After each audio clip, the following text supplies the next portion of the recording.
शिमला में मुख्यमंत्री से मिला सिलाई अध्यापिकाओं का एक प्रतिनिधिमंडल। मानदेय में प्रति माह 900 रुपए की बढ़ोतरी पर जताया आभार। सीएम बोले सिलाई अध्यापिकाओं की सेवाओं को नियमित करने के लिए गठित होगी समिति।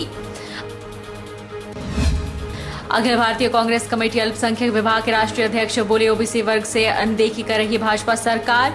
ओबीसी की क्रीमी लेयर सीमा को बढ़ाए सरकार।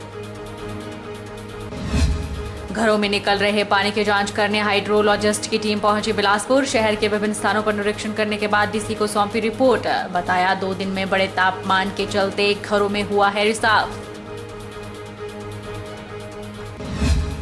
और राज्य स्तरीय जोगिंदरनगर देवता मेला 1 अप्रैल से होगा शुरू। एसडीएम ने नालागढ़ परिषद के साथ पुराने नए खेल मैदान में जांची व्यवस्थाएं। इस बार रामलीला मैदान में होंगे सांस्कृतिक कार्यक्रम और खेलकूद प्रतिस्पर्धाएं। नमस्कार, आप देख रहे हैं आज 24x7। मैं हूं जनीशा चौहान। सिलाई अध्यापिकाओं का पदनाम दोबारा नामित करने और उनकी सेवाओं को नियमित करने के लिए नीति तैयार करने के संबंध में एक समिति का गठन किया जाएगा। यह बात मुख्यमंत्री जयराम ठाकुर ने ओकओवर में उनसे मिलने पहुंची सिलाई अध्यापिकाओं के एक प्रतिनिधिमंडल को संबोधित करते हुए कही। सिलाई अध्यापिकाओं का एक प्रतिनिधिमंडल मुख्यमंत्री जयराम ठाकुर से मिला। यह प्रतिनिधिमंडल भारतीय मजदूर संघ के अध्यक्ष मदन राणा की अध्यक्षता में सिलाई अध्यापकों के मानदेय में प्रतिमाह 900 रुपए की बढ़ोतरी करने पर मुख्यमंत्री का आभार व्यक्त करने पहुंचा। मुख्यमंत्री ने कहा कि वर्तमान राज्य सरकार कर्मचारियों सहित विभिन्न विभागों के पैरा वर्कर्स के कल्याण के लिए प्रतिबद्ध है। उन्होंने कहा कि राज्य सरकार यह भी सुनिश्चित करेगी कि पंचायत सचिवों की 20% सीटें सिलाई अध्यापिकाओं से भरी जाए और इसकी अधिसूचना शीघ्र जारी की जाए। जयराम ठाकुर ने कहा कि सरकार हर स्तर पर महिला सशक्तिकरण सुनिश्चित कर रही है। मुख्यमंत्री गृहिणी सुविधा योजना, बेटी है अनमोल शगुन योजना इस दिशा में शुरू की गई है। उन्होंने कहा कि वित्त वर्ष 2022-23 के बजट में पहली बार जेंडर बजटिंग घटक प्रस्तुत किया गया। उन्होंने कहा कि वित्त वर्ष 2022-23 के बजट में आशा वर्कर, आंगनबाड़ी वर्कर और मिड डे मील वर्कर के मानदेय में वृद्धि की गई है। मुख्यमंत्री ने कहा कि प्रतिमाह 900 रुपए की वृद्धि के साथ सिलाई अध्यापिकाओं को अब 7,950 रुपए प्रतिमाह मानदेय के रूप में मिलेंगे। उन्होंने बताया कि वर्तमान राज्य सरकार के कार्यकाल के दौरान सिलाई अध्यापिकाओं के मानदेय में कुल 1,650 रुपए बढ़ोतरी की गई है। उन्होंने कहा कि दिहाड़ीदारों की दिहाड़ी में 50 रुपए प्रतिदिन की वृद्धि की गई है। दिहाड़ीदारों को अब प्रतिमाह 1,500 रुपए अधिक मिलेंगे। हिमाचल प्रदेश में हमारी सरकार बनने के पश्चात हमने कोशिश की है कुछ ऐसे वर्ग जिनके लिए कुछ सोचना चाहिए, जिनके लिए मदद के लिए रास्ता खोलना चाहिए, जिनको बहुत कम मिलता है, जो बहुत कठिन परिस्थितियों के दौर में से गुजर रहे हैं, जिनके सामने बहुत बड़ा प्रश्न इस बात का है कि आने वाले समय में हमारा भविष्य क्या होगा। ऐसे वर्गों को हमने चिन्हित करके काम करने की कोशिश की है और आज मैं इस बात को मैं कह सकता हूं कि हिमाचल प्रदेश में ऐसे वर्ग जिनकी ज्यादा मदद करने की जरूरत हमको लगती थी, उनकी मदद हमने करने की भी कोशिश की है और उसमें आपका भी वर्ग है, चाहे वो आंगनबाड़ी वर्कर है, चाहे वो आशा वर्कर हैं, चाहे आप हैं।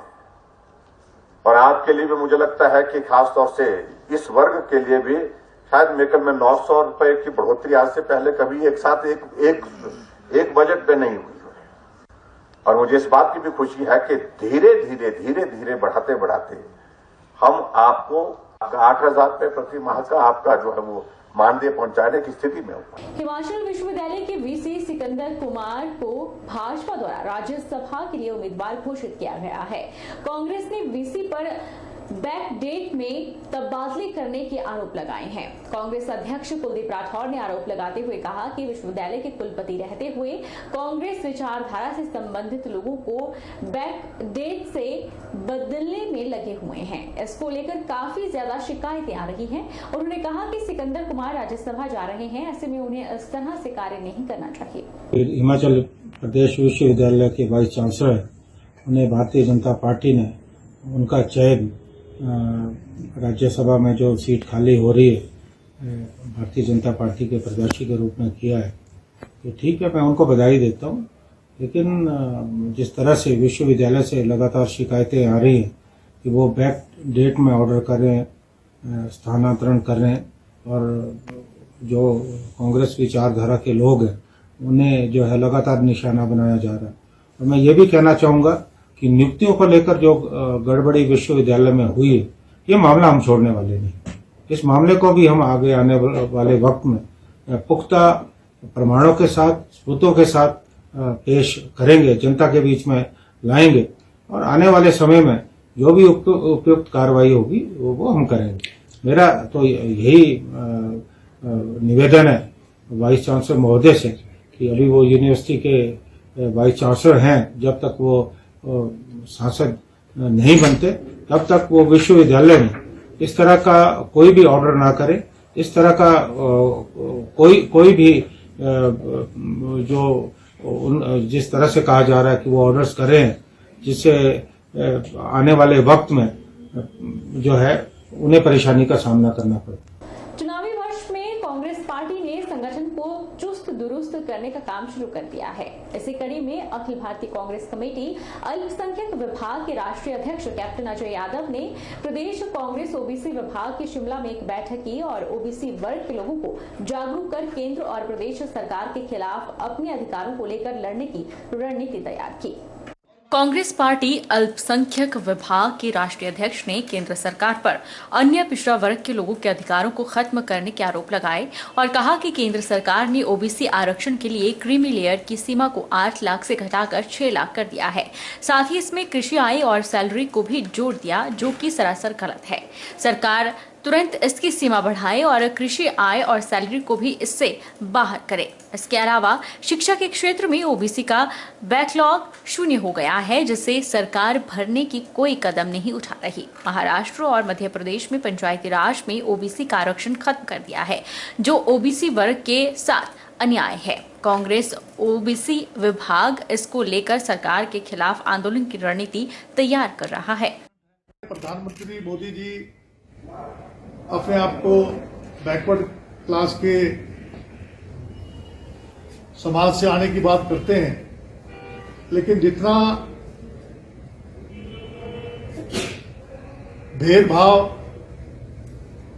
तिरस्कार ओबीसी वर्ग का हुआ है भाजपा सरकार के दौरान, उसमें सबसे बड़ा मुद्दा है क्रीमी लेयर का। इन्होंने जो क्रीमी लेयर है वो इन्होंने 6 लाख रुपए पर एनएम कर दी है, जबकि पहले 8 लाख था। उसमें एग्रीकल्चर इनकम और जो सैलरी थी वो नहीं आती थी। अब इन्होंने संशोधन करके 6 लाख कर दिया, उसमें सैलरी भी डाल दी और एग्रीकल्चर इनकम भी डाल दी। इसका मतलब ये है कि क्लास 4 के जो हमारे जो नौकरशाह हैं, क्लास 4 के कर्मचारी हैं, वो भी बाहर हो जाएंगे। तो हमारी पूरे देश भर में ये अभियान हम चलाएंगे कि क्रीमी लेयर में एक तो वापस 8 लाख किया जाए, एक उनकी जो है इनकम एग्रीकल्चर इनकम और जो सैलरी है उसको उससे निकाला जाए। हमारा बैकलॉग विश्वविद्यालयों में शिक्षा के क्षेत्र में नगण्य है। अब तक उसका बैकलॉग भी करीबन 17,000 पोस्टों का बैकलॉग है, जैसे कि मुझे दिलावर जी ने बताया। कोरोना महामारी के 2 साल बाद ऊना के सरकारी कॉलेज में वार्षिक समारोह का आयोजन हुआ। कार्यक्रम में हिमाचल वित्त आयोग के अध्यक्ष सतपाल सत्ती ने शिरकत की। इस दौरान कॉलेज के विद्यार्थियों द्वारा रंगारंग कार्यक्रम भी प्रस्तुत किए गए। हिमाचल वित्त आयोग के अध्यक्ष सतपाल सत्ती ने कहा कि कोरोना के 2 साल बाद कॉलेज द्वारा बेहतर कार्यक्रम का आगाज किया गया। ऊना का यह कॉलेज लगातार आगे बढ़ रहा है, जिसको लेकर वह सभी को बधाई देते हैं। वहीं सत्ती से जब आप पार्टी द्वारा मंडी से चुनावी आगाज के बारे में बात की गई तो उन्होंने कहा कि लोकतंत्र में सबको चुनाव लड़ने का अधिकार है। आप पार्टी की 2 राज्यों में सरकार है, इसलिए जनता जिसको समर्थन देगी वह आगे बढ़ेगा। डेमोक्रेसी में दलों का होना उसकी विशेषता है। वहीं कश्मीर फाइल्स फिल्म को लेकर सत्ती ने कहा कि उन्होंने भी यह फिल्म देखी है। यह फिल्म नहीं, एक कड़वी सच्चाई है। लंबे समय के बाद कोरोना महामारी के पश्चात 2 सालों के बाद ऊना कॉलेज का प्राइज डिस्ट्रीब्यूशन फंक्शन हो रहा है, क्योंकि उस महामारी के कारण ना तो क्लासेस लग रही थी, ना कोई एक्टिविटी हो रही थी। तो इस एनुअल प्राइज डिस्ट्रीब्यूशन फंक्शन में सैकड़ों बच्चे बच्चियों को, स्टूडेंट्स को स्पोर्ट्स में, कल्चर में, एकेडमिक में प्राइज दिए गए हैं। मैं उनको बहुत बहुत बधाई देता हूँ। और एक अच्छा कॉलेज, ऊना कॉलेज आगे चल रहा है। अच्छी स्ट्रेंथ जहाँ हुई है, अच्छा इंफ्रास्ट्रक्चर जहाँ पर हुआ है, बहुत बढ़िया स्टाफ जहाँ पर है। कश्मीर फाइल्स पिक्चर नहीं, काल्पनिक नहीं, वो सच्चाई है, वास्तविकता है इस राष्ट्र की। सब लोगों को देखनी चाहिए और इस राष्ट्र के अंदर क्या क्या घटित हो रहा है तथाकथित धर्मनिरपेक्षता के नाम पर। बुद्धिजीवी किस तरह से सच्चाइयों को छुपा करके राष्ट्रवादी ताकतों को बदनाम करने के लिए लगी रहते हैं, वो उस पिक्चर के माध्यम से ध्यान में आता है। तो मुझे लगता है सब जागरूक लोगों को उसे देखना चाहिए। लोकतंत्र है, लोकतंत्र में अच्छी बात है, सब लोगों को अपना विचार रखने का अधिकार है, सब लोगों को चुनाव लड़ने का अधिकार है। आम आदमी पार्टी के 2 प्रदेशों के अंदर गवर्नमेंट है, वो हिमाचल में भी भाग्य आजमाना चाहते हैं, अच्छी बात है, उनको आजमाना चाहिए। और जनता जिसको समर्थन देगी वो आगे बढ़ेगा। डेमोक्रेसी में दलों का होना उसकी विशेषता है। मंडी सदर विधायक अनिल शर्मा का कहना है कि राज्य सरकार पंडोह में डिग्री कॉलेज खोले, इसके लिए जमीन की कोई कमी नहीं है, बशर्ते सरकार इस दिशा में प्रयास करे। अपने जनसंपर्क अभियान के तहत पंडोह पहुंचे अनिल शर्मा ने यहां लोगों से मुलाकात की और उनकी समस्याओं को जाना। सदर विधायक अनिल शर्मा ने कहा कि पंडोह 4 विधानसभा क्षेत्रों का सेंटर पॉइंट है, जिसमें सदर के अलावा द्रंग, सराज और नाचन विधानसभा क्षेत्र भी आता है। सदर से ज्यादा इन 3 विधानसभा क्षेत्रों के लोगों को पंडोह में मौजूद सुविधाओं का अधिक लाभ मिलता है। प्लानिंग की बैठक में भी पंडोह में डिग्री कॉलेज के मुद्दे को कई बार उठाया गया, लेकिन अभी तक सरकार की तरफ से इस पर कोई निर्णय नहीं लिया गया है। पंडोह के लोगों को मंडी नजदीक पड़ता है, लेकिन जो 3 अन्य विधानसभा क्षेत्र हैं वहां के लोगों को पंडोह अधिक नजदीक पड़ता है, इसलिए सरकार को चाहिए कि वे पंडोह में डिग्री कॉलेज खोले। क्योंकि पीछे मुख्यमंत्री आए, मुझे तो नहीं पता लगा कि यहाँ इंडस्ट्री एरिया में वो फाउंडेशन स्टोन रखे गए हैं, और उन्हें इस बात को भी कहा कि पंडोह के अंदर कॉलेज खुल सकता है यदि स्कूल की यहाँ पर जमीन मिलती है। मुख्यमंत्री जी, पंडोह में जमीन की कमी नहीं है, बहुत पंडोह में जमीन है। आप घोषणा करें, आप कॉलेज की यदि घोषणा करते हैं तो यहाँ जमीन का उपलब्धता जो है, जो हमारा यहाँ स्कूल गवर्नमेंट स्कूल है उसके साथ इतना बड़ा ग्राउंड है, और उसके साथ ही हमारी बहुत बड़ी ईवीएमबी की जगह है जहाँ पर कॉलेज का निर्माण हो सकता है। तो ये कुछ ऐसी योजना है, क्योंकि अब मैं सोचता हूँ कि मुख्यमंत्री यदि मंडी से है और जिले मंडी से संबंध रखते हैं, और मंडी का क्षेत्र जो हमारा बनता है ये केवल मेरी तो 1-2 पंचायतें हैं, बाकी चचोट है, नाचन है, द्रंग है, इन क्षेत्रों का एरिया भी यहाँ पंडोह एक सेंटर पड़ता है। पंडोह सेंटर पड़ता है, यहाँ की पूरे विकास होने की जगह यदि पंडोह में काम होता है तो उसका ज्यादा मैसेज आएगा। और इसलिए मेरा कुछ नहीं, 4 लेन बन रहा है, मेरे लिए तो 10 मिनट 15 मिनट में लोग मंडी पहुंच सकते हैं, बच्चे जा सकते हैं। परंतु जो इससे दूर दराज इलाके हैं, जो चिचोट के हैं, नाचन के हैं, द्रंग के हैं, उनके लिए पंडोह जो है सेंटर प्लेस है।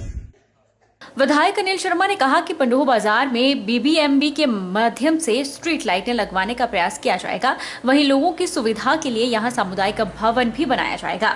उन्होंने कहा कि अब सीवरेज सुविधा को विधायक प्राथमिकता में शामिल कर लिया गया है और भविष्य में पंडोह बाजार को सीवरेज सुविधा के साथ जोड़ने का प्रयास किया जाएगा। बाद में जो कही है लोगों की सीवरेज की प्रणाली जो हमारी विधायक प्राथमिकता में शामिल कर ली गई है, कि अब कोई भी विधायक सीवरेज प्रणाली को शामिल कर सकता है। उसमें मंडी शहर लगभग पहले हमारा सीवरेज से कवर हो चुका था, परंतु सराउंडिंग के एरिया को कवर करने के लिए लगभग 70 करोड़ रुपया जब मैं मंत्री बना था उसी वक्त मैंने उसको जो है मंडी को दिया। आजकल काम चला हुआ है, तो अब मैंने इस पंडोह बाजार को भी, पंडोह के साथ जितने भी हमारे और साथ के लगते जो क्षेत्र हैं उनको भी हम अब सीवरेज से जोड़ने के लिए जो मैंने विधायक प्राथमिकता में डालूंगा, जिससे कि आगे के लिए हमारे जो है यहाँ कोई सीवरेज की कोई समस्या इस क्षेत्र में न रहे।